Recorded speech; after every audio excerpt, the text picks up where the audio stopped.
श्री शिवाय नमस्तुभ्यम, हर हर महादेव। सोमवार को पद्मा एकादशी का व्रत रखा जाएगा। इस दिन व्रत रखने और विष्णु जी की पूजा करने से शुभ फलों की प्राप्ति होती है।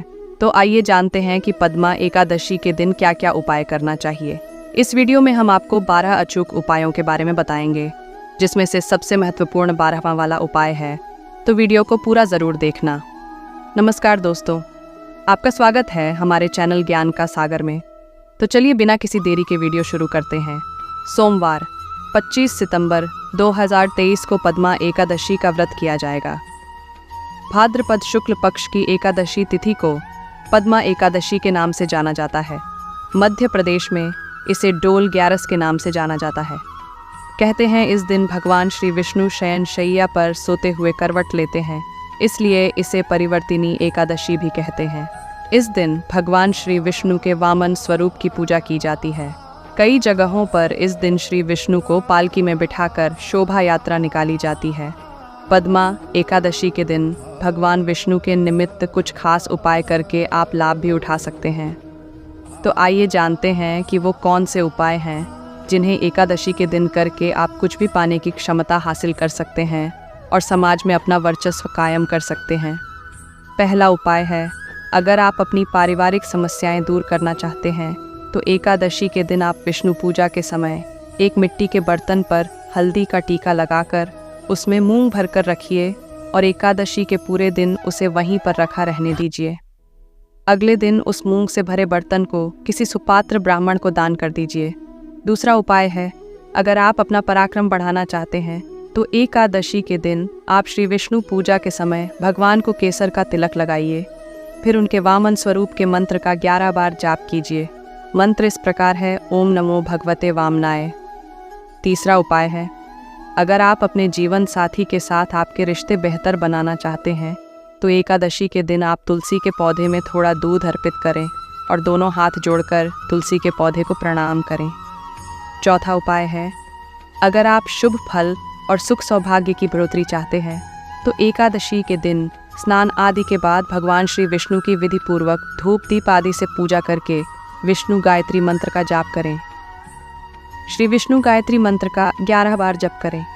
मंत्र इस प्रकार है, ओम नारायणाय विद्महे वासुदेवाय धीमहि तन्नो विष्णु प्रचोदयात्। पांचवा उपाय है, अगर आप अपने सभी कामों में सफलता पाना चाहते हैं तो एकादशी के दिन आप स्नान आदि से निवृत्त होकर भगवान विष्णु की विधि पूर्वक पूजा अर्चना करें। फिर केले के पेड़ के पास जाकर उसको प्रणाम करें और उसकी जड़ में पानी डालें। छठा उपाय है, अगर आप अपना दाम्पत्य जीवन सुखद बनाना चाहते हैं तो एकादशी के दिन अच्छे फलों की प्राप्ति के लिए आप भगवान विष्णु को माखन मिश्री का भोग लगाएं और भोग लगाने के बाद श्री विष्णु की मूर्ति या तस्वीर के आगे बैठकर इस मंत्र का एक माला यानी 108 बार जप करें। मंत्र इस प्रकार है, ओम नमो भगवते नारायणाय। सातवां उपाय है, अगर आप समाज में आना वर्चस्व कायम रखना चाहते हैं तो एकादशी श्री विष्णु पूजा के समय एक मिट्टी के बर्तन में गेहूं भरकर भगवान के सामने रखिए और पूजा के बाद भी एकादशी पूरा दिन उसे वहीं रखा रहने दीजिए। कल के दिन उस बर्तन में रखे गेहूं पर कुछ दक्षिणा रखकर उसे ढककर किसी ब्राह्मण के घर आदर सहित दे आइए। आठवां उपाय है, अगर आप व्यापार में पैसे कमाना चाहते हैं तो एकादशी के दिन नहा धोकर साफ कपड़े पहनकर श्री विष्णु जी के सामने घी का दीपक जलाएं। साथ ही भगवान को लड्डू का भोग लगाएं। भोग लगाने के बाद बचे हुए लड्डुओं को प्रसाद के रूप में छोटे बच्चों में बांट दें और स्वयं भी थोड़ा प्रसाद ग्रहण करें। 9वां उपाय है, अगर आप चाहते हैं कि आपके और आपके बच्चे के ऊपर श्री हरि की कृपा बनी रहे तो एकादशी के दिन श्री हरि का नाम लेते हुए एक साबुत हल्दी की गांठ लेकर उसे पानी की सहायता से पीस लें और उससे अपने और अपने बच्चे के माथे पर टीका लगाएं। 10वां उपाय है, अगर आप चाहते हैं कि आपके जीवन में खूब उन्नति हो तो एकादशी के दिन श्री विष्णु के निमित्त व्रत करके उनके सामने चंदन की खुशबू वाली धूप बत्ती जलाएं और उन्हें पिसी हुई शक्कर मिले दही का भोग लगाएं। साथ ही एकादशी के अगले दिन यानी कल के दिन मिट्टी के बर्तन में चावल भरकर किसी मंदिर या धर्मस्थल पर दान कर दें। 11वां उपाय है, अगर आप अपनी आर्थिक स्थिति बहुत मजबूत करना चाहते हैं तो एकादशी के दिन जौ की रोटी पर थोड़ा मीठा दही रखकर गाय को खिलाएं। अगर जौ न मिले तो गेहूं के आटे की रोटी पर थोड़ा मीठा दही रखकर भी गाय को खिला सकते हैं। 12वां उपाय है, अगर आप अपने बिजनेस की अच्छी ग्रोथ चाहते हैं तो एकादशी के दिन शाम के समय तुलसी के पौधे के पास घी का दीपक जलाएं। साथ ही किसी ब्राह्मण को उड़द या चने की दाल दान करें। अगर आप आर्थिक तंगी से जूझ रहे हैं तो परिवर्तनी एकादशी के दिन भगवान विष्णु का केसर मिश्रित दूध से अभिषेक करें और उन्हें पीली मिठाई का भोग लगाएं। मान्यता है इससे मां लक्ष्मी प्रसन्न होकर व्रती को सुख, धन, समृद्धि का आशीर्वाद प्रदान करती है।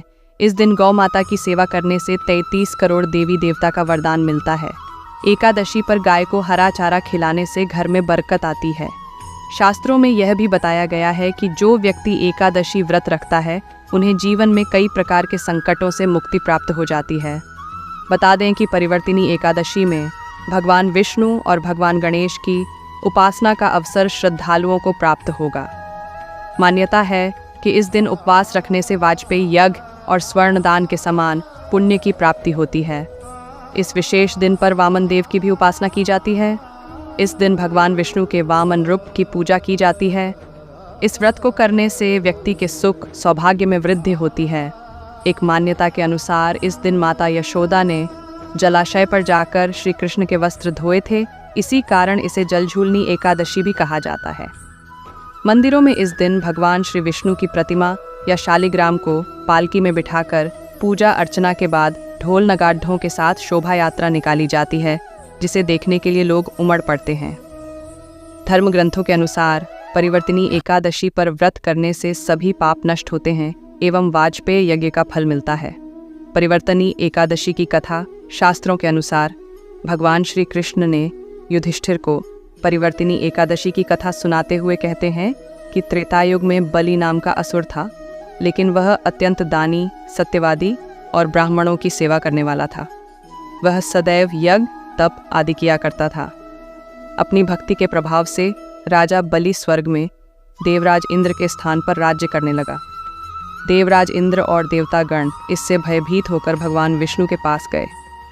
देवताओं ने भगवान से रक्षा की प्रार्थना की। इसके बाद मैंने वामन रूप धारण किया और एक ब्राह्मण बालक के रूप में राजा बलि पर विजय प्राप्त की। भगवान श्री कृष्ण ने कहा, वामन रूप लेकर मैंने राजा बलि से याचना की, हे राजन, यदि तुम मुझे 3 पग भूमि दान करोगे, इससे तुम्हें 3 लोक के दान का फल प्राप्त होगा। राजा बलि ने मेरी प्रार्थना को स्वीकार कर लिया और भूमि दान करने के लिए तैयार हो गया। दान का संकल्प करते ही मैंने विराट रूप धारण करके एक पांव से पृथ्वी, दूसरे पांव की एड़ी से स्वर्ग तथा पंजे से ब्रह्मलोक को नाप लिया।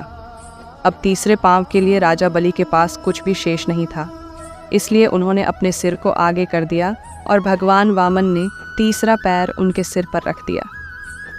राजा बलि की वचन प्रतिबद्धता से प्रसन्न होकर भगवान वामन ने उन्हें पाताल लोक का स्वामी बना दिया। दोस्तों, आज की वीडियो में इतना ही था। यदि आपको यह वीडियो पसंद आया हो तो कृपया लाइक और सब्सक्राइब करना न भूलें। अगले वीडियो के लिए बेल आइकॉन को दबाएं ताकि आप हमारे नए अपडेट्स से पूर्णित रहें, और ज़रूर अपने दोस्तों के साथ इस वीडियो को साझा करें। हम जल्द ही वापस आ रहे हैं एक नए और रोचक वीडियो के साथ। तब तक सुरक्षित रहें, ध्यान दें और खुद का ख्याल रखें। फिर मिलते हैं।